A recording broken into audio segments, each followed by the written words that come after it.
निलंगा शहरात नगरपालिका निवडणुकीच्या तोंडावर सर्वपक्षीय पायाला भिंगरी बांधून प्रचार यंत्रणा मोठ्या प्रमाणात उभी करत मतदारांपर्यंत जात असताना पाहायला मिळत आहेत.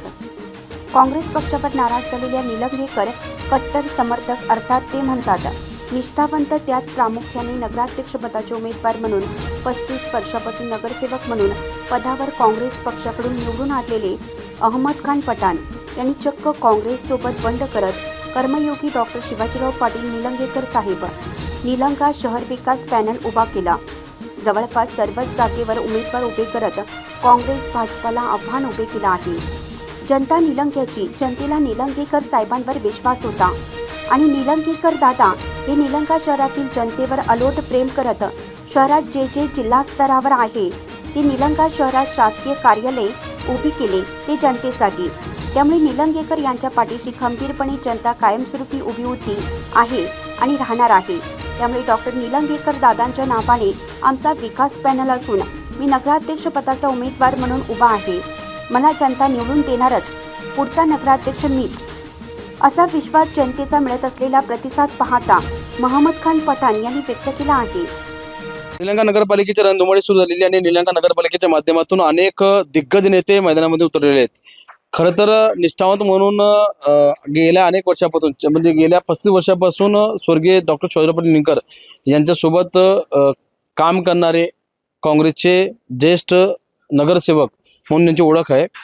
ते श्री महमद खान पठाण या ठिकाणी नगराध्यक्षपदासाठी मैदानात उतरले आहेत. काँग्रेसकडून नव्हे बरं का, काँग्रेसनं त्यांची उमेदवारी डावलल्यानं आणि निलंगेकर यांचे निष्ठावंतांना डावलल्यानं ते नाराज होऊन त्यांनी स्वतः कर्मयोगी डॉक्टर शिवाजीराव पाटील निलंगेकर असं निलंगा शहर विकास पॅनलच्या माध्यमातून ते उभा आहेत.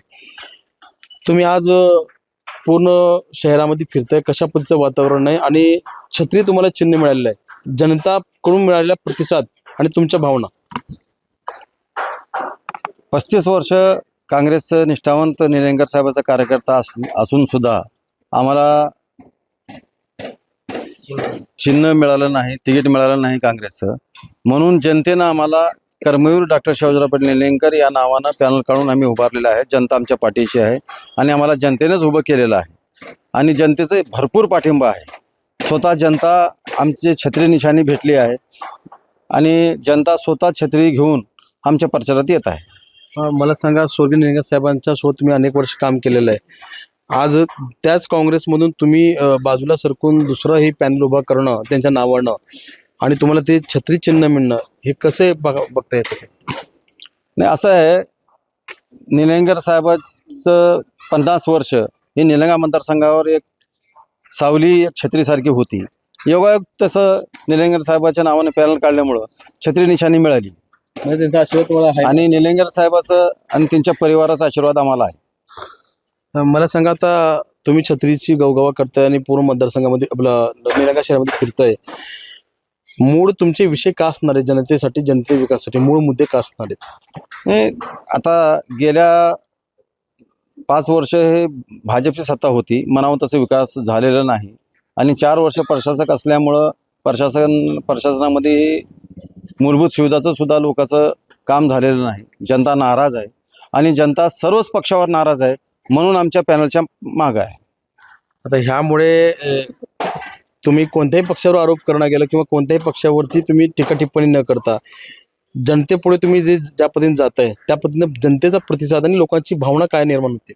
नाही, जनता 30 वर्षापासून नगरसेवक असल्यामुळं, 35 वर्षाचा राजकारणाचा अनुभव असल्यामुळं जनतेला 100% विश्वास आहे की मी आणि आमचं पॅनलचे उमेदवार हे निलंग्याचं सर्वांगीण विकास 100% करतील, म्हणून जनता आमच्या पाठीशी आहे.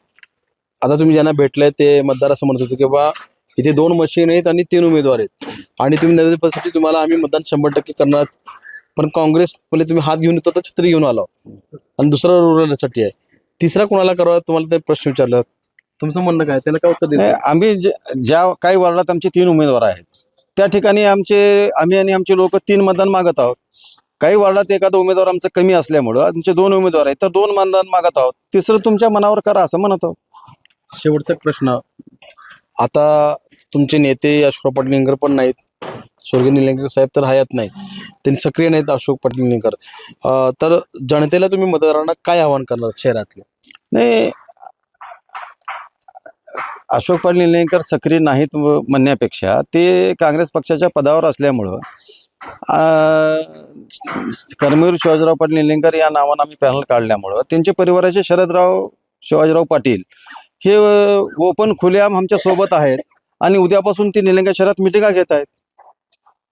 म्हणजे जनता निलंगेकरांची, निलंगेकर जनता तुमच्या पाठीची असं म्हणायचं तुम्हाला? जनता आहे निलंगेकर साहेबाला मानणारी आहे आणि निलंगेकर साहेबाचं पॅनल असल्यामुळं आणि निलंगेकर साहेबाचे आम्ही निष्ठावंत असल्यामुळं जनता आमच्या पाठीशी आहे. शेवटचा एक प्रश्न, नगराध्यक्षता तुम्ही उमेदवार आहात, अनेकदा नगराध्यक्ष पदाचे उमेदवार आहेत, थेट लढत आणि विजय कशी निश्चित होणं? नाही, बाकीचे 2-3 उमेदवार तर उगं थांबल्यासारखे आहेत, ते काही चर्चेत किंवा ते मतदान खायसारखे नाहीत. निवडणूक ही जास्तीत जास्त तिरंगी होईल असं आम्हाला वाटतं आणि सर्वात सरस उमेदवार मी आहे असं निलंगेची जनता चर्चा करत आहे. बघा, अरे सॉरी, एक प्रश्न राहिला, तिरंगी लढत म्हणजे कोणाकोणामध्ये? नाही, तिरंगी लढत तुम्ही पत्रकार आहेत, तुम्ही ही स्वतः तिची तपासणी करा. मी नंबर 1 उमेदवार आहे आणि मी निवडून येणार असं मला 100% खात्री आहे. बघा, ही 40 वर्ष राजकारणाचा अनुभव आहे. पत्रकाराने गुगली टाकण्याचं काम या ठिकाणी झालेलं आहे. तिरंगी लढत कशी असायची, कुणासोबत आहे ते स्वतः तुम्ही बघावं, पाहावं आणि निरीक्षण करून. मी तर सर्रास कॅपेबल नगरपदाचा उमेदवार आहे, जनता माझ्या पाठीशी आहे आणि निलंगेकर परिवारही माझ्यासोबत असल्याचं म्हणजे शरद पाटील निलंगेकर बोलतोय बरं का. अजून दुसरा अर्थ काढण्यात येईल, तर त्याच्यामुळे ही विजय निश्चित असल्याचं या ठिकाणी श्री मोहम्मद का पठाण हुसेन यांनी सांगितलेलं आहे. मी असलम दरेकर, एपीएन महाराष्ट्र न्यूजसाठी निलंगा, लातूर. अशाच नवनवीन ताज्या घडामोडी पाहण्यासाठी आजच आमच्या यूट्यूब चॅनलला लाईक करा, शेअर करा, सबस्क्राईब करा आणि हो, बेल आयकॉन प्रेस करायला विसरू नका.